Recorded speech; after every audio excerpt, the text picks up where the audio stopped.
पापा। ए पापा की बच्ची, तू यहाँ पे क्या कर रही है? पापा आज की बर्थडे है ना। अरे बर्थडे है तो क्या हुआ, चलो जाओ यहाँ से। हैप्पी बर्थडे पापा। अच्छा अच्छा ठीक है। पापा हैप्पी बर्थडे पापा। आ गया मेरा शेर बच्चा, थैंक यू थैंक यू। अरे ये लो 500 रुपए और जाके पार्टी करो तुम। पापा मुझे भी 500 रुपए दे दे। अरे तुमने क्या करना है 500 रुपए, ये लो 50 रुपए और जाओ। पापा अरे आ गया मेरा शेर बेटा। आप भी कहाँ खर्च किए 500 रुपए? मैंने अपने सब दोस्तों को पार्टी दे दी और बहुत मजा आया। और तुमने मेरे 50 रुपए मेहनत के कहाँ जाया किए? पापा मैं आपके लिए गिफ्ट लेके आई हूँ। पर तुम्हारे पास इतने पैसे आए कहाँ से?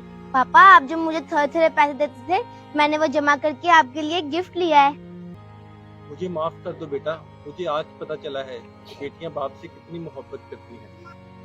अगर वीडियो अच्छी लगे तो शेयर लाजमी करें।